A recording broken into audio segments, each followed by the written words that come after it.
ஏதோ கட்சியை தொடங்கணும், அடுத்த முதலமைச்சர் நான் தான் அறிவிச்சோம்னு நாம் ஆட்சிக்கு வரல.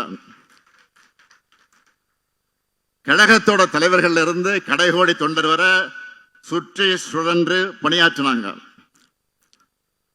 18 ஆண்டுகள் உயிரை கொடுத்து ஒவ்வொருத்தரும் உழைச்சாங்க. எத்தனை பத்திரிகைகள், எத்தனை புத்தகங்கள், எத்தனை கூட்டங்கள், எத்தனை கொள்கை வகுப்பெடுப்புகள், நாடகங்கள், திரைப்படங்கள், எத்தனை போராட்டங்கள், எத்தனை சிறைவாசங்கள், எத்தனை தியாகங்கள், எத்தனை துரோகங்கள்.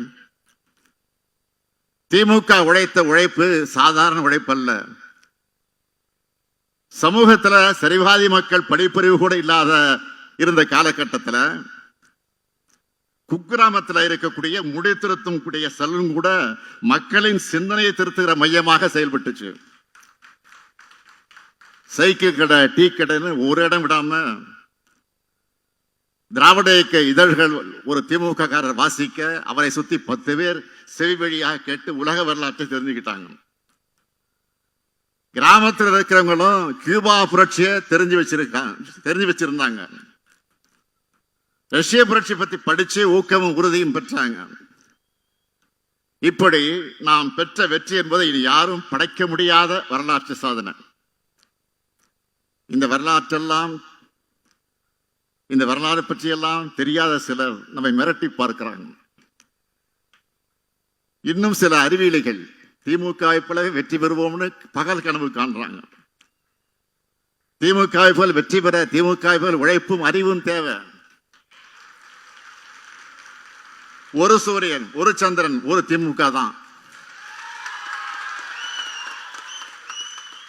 இப்படி ஒரு இயக்கம் இந்த மண்ணில் தோன்ற முடியாது. இந்த வரலாற்றையும் நம்மோட கொள்கையும் தம்பி உதயநிதி இளைய தலைமுறையினர் கொண்டு சேர்த்ததால் தான்,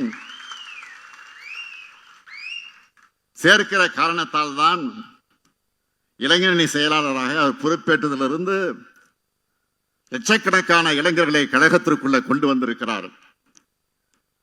அவங்களுக்கு பாசறை கூட்டங்களை நடத்தியிருக்கிறார்.